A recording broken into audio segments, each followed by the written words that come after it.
안녕하세요. 오늘은 자기 사랑에 대해서 말씀을 나누기 원하는데요. 예전에 제가 칭찬의 힘이라는 이 실험을 제가 본 적이 있습니다. 어떤 실험이냐면 한쪽 양파한테는 칭찬과 사랑의 말을 하는 것이고 한쪽 양파한테는 저주와 욕설을 하는 거죠. 일정 기간 지난 다음에 이 양파가 어떻게 되었는가를 관찰하게 되었는데요. 결과는 어떻게 되었을까요? 네, 칭찬과 사랑의 말을 한 양파는 잘 자랐고 그렇지 않은 양파는 잘 자라지 않았죠. 비슷한 실험인데요. 이 밥을 가지고 한 실험입니다. 한쪽 밥에는 사랑과 칭찬의 말을 한 거예요. 그러자 시간이 지났을 때에 아름다운 그런 이쁜 곰팡이가 피었고 또 한쪽 밥에는 저주와 욕설을 했는데 네, 일정 기간 지난 다음에 심한 악취가 나는 그런 곰팡이가 피었다고 합니다. 저는 이 실험을 통해서 과연 나는 나에게 칭찬과 사랑의 말을 하는 사람인가? 아니면 나에게 욕설과 저주를 하는 사람인가? 저 자신을 돌아보게 된 그런 실험이었습니다. 여러분, 세상 모든 사람들이 다 나에게 사랑한다고 말해도, 네, 단 한 사람이 나에게 사랑하지 않는다고 말하면 우린 결코 행복할 수 없습니다. 그 한 사람이 누구인가? 바로 나 자신이라는 것입니다. 여러분은 여러분들을 사랑하세요? 나를 사랑하지 않으면 여러분들 늘 우리 외모와 어떤 나의 능력에 불만족스럽고 행복할 수 없죠. 늘 다른 사람을 볼 때 비교의식을 갖게 되고 열등감에 빠질 수밖에 없습니다. 결국 삶의 목적은 사람들에게 인정받는 것을 위해서 살아갈 수밖에 없다는 것이죠. 여러분이 여러분 자신을 사랑하고 싶으세요? 그렇다면 하나님이 우리를 어떻게 사랑하시는지 하나님의 사랑을 알아야 합니다. 하나님의 사랑은 무엇인가? 하나님의 사랑의 키워드는 무엇인가? 첫째로 하나님의 사랑은 존재라는 것입니다. 하나님은요, 우리가 어떤 사랑받을 이유와 조건이 있어서 우리를 사랑하는 것이 아니라 우리 존재 자체를 사랑하신다는 것이죠. 왜 그런가? 여러분 한 분 한 분은요, 하나님의 형상대로 만들어진 하나님의 걸작품이기 때문입니다. 태초부터 지금까지 그 수많은 사람들 중에서 여러분과 똑같은 사람이 있을까요? 없을까요? 없어요. 왜? 하나님의 형상대로 지음받은 이 세상에 하나밖에 없는 유일한 걸작품이기 때문입니다. 저에게 아들과 딸이 있는데 아들과 딸을 볼 때마다 신기해요. 아들과 딸의 모습 가운데 제 모습을 보기 때문입니다. 네, 저를 닮았어요. 그런데 저희 아들과 딸과 똑같은 사람이 이 세상에 존재할까요? 그렇지 않죠. 그 어떤 누구도 제 아들과 딸을 대체할 수가 없습니다. 유일한 존재이기 때문이죠. 마찬가지로 여러분 한 분 한 분은 하나님의 형상대로 만들어진 이 세상에 하나밖에 없는 유일한 하나님의 걸작품이라는 사실을 기억하시기 바랍니다. 여러분들이 왜 존재만으로도 소중한가? 그것은 성자 예수님이 여러분들을 위해서 대신 죽어줄 만큼 여러분들이 소중한 존재이기 때문입니다. 여러분 누군가를 위해서 대신 죽어줄 수 있어요? 누군가를 사랑해서 대신 죽어줄 수 있어요? 죽으실 수 있다고요? 정말 예수님처럼 벌거벗긴 채로 채찍질 맞고 십자가에 달려서 모든 피를 다 쏟아내는 죽음을 당해야 한다면 누군가를 사랑해서 대신 죽어줄 수 있으시겠어요? 쉽지 않죠. 그런데 예수님은 하셨습니다. 사실 예수님이 우리를 위해서 대신 죽어줄 만큼 우리가 사랑받을 어떤 그 이유와 조건이 있을까요? 없죠. 성경은 이것을 이렇게 얘기합니다. 우리가 아직 죄인 되었을 때에 그리스도께서 우리를 위해서 죽으심으로 우리가 죄인 되었을 때에 우리가 사랑받을 이유가 하나도 없었을 때에 그때 예수님께서 우리를 위해서 죽으심으로 하나님의 사랑을 확증하셨다라고 말씀하고 있습니다. 여러분들 또한 여러분들은요, 이 성령 하나님께서 함께 하시는 소중한 존재라는 것입니다. 우리가 얼마나 소중한 존재인가? 네, 이 광대한 우주 속에서 티끌과도 같은 그런 우리를 홀로 내버려 둘 수 없어서 성령 하나님께서 함께 하실 수밖에 없는 소중한 존재라는 것입니다.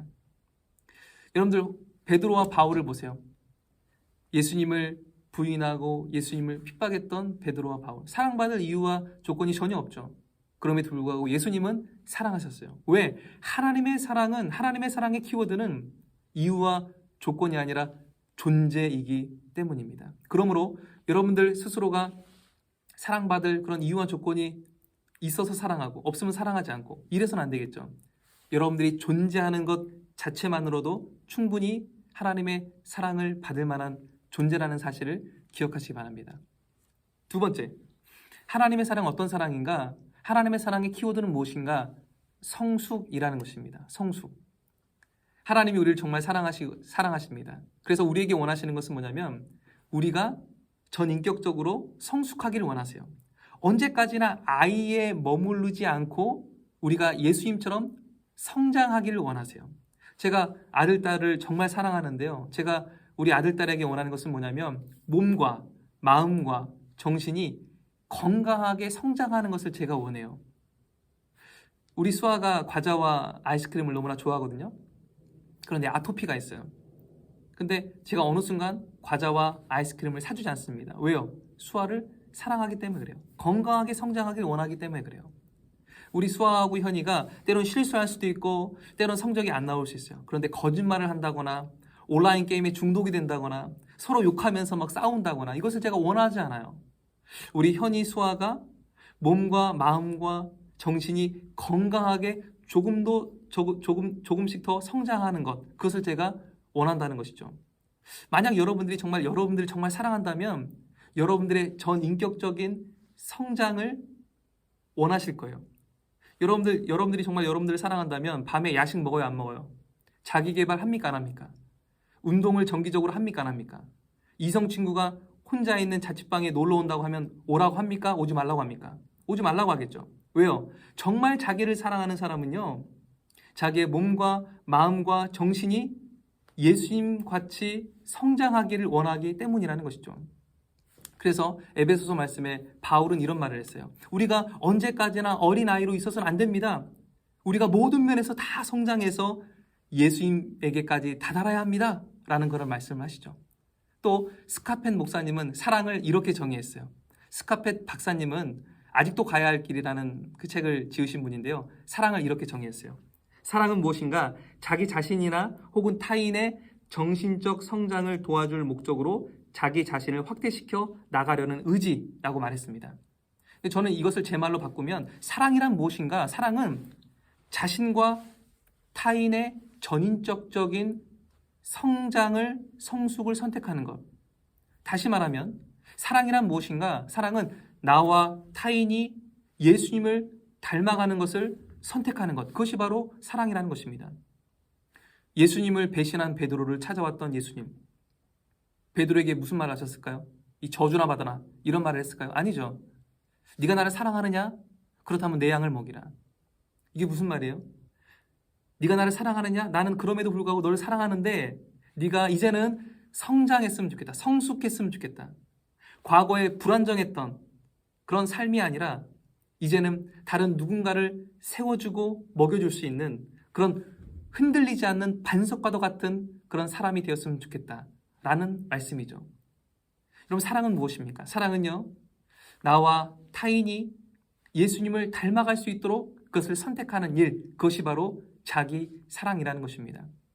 마지막으로 자기 사랑을 할 수 있는 실천적인 방법을 알려드리기 원하는데요. 첫 번째로는 선포하라는 것입니다.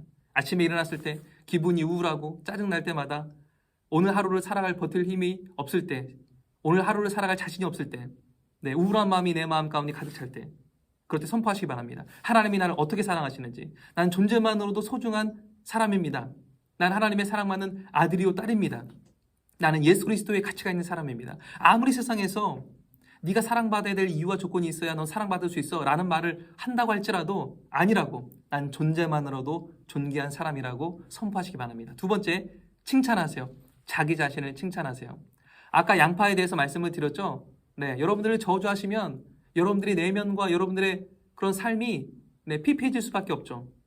여러분들 스스로를 칭찬하세요. 아침에 일찍 일어난 나를 칭찬해.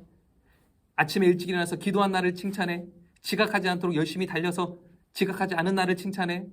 다른 사람에게 양보한 나를 칭찬해. 오늘 하루 마땅히 해야 될 것들을 성실하게 잘한 나를 칭찬해. 그렇게 하면요, 계속 나를 관찰할 수밖에 없기 때문에 무의식적으로 하는 행동이 줄어들고 의식적으로 자기에게 칭찬을 해줄 수 있는, 자기를 사랑할 수 있는 그런 행동을 할 수밖에 없다는 것입니다. 그럼 부정적인 감정은 다 사라지겠죠. 마지막 세 번째, 이것은 아직도 가야 할 길에서 나온 내용인데요. 즐거움을 나중에 갖도록 자제하라는 것입니다. 그러니까 마시멜로 이야기 아시죠? 지금을 이 마시멜로를 먹지 않고 버티면 2배의 마시멜로를 먹을 수 있는 것처럼 더 지속적이고 더 큰 즐거움을 위해서 지금을 자제하라는 것입니다. 잠깐의 어떤 즐거움에 선택하지 마시고 지금을 성실함과 정직함으로 인내하시면서 살아갈 때에 더 지속적이고 더 큰 즐거움이 우리 가운데 보장된다는 것입니다.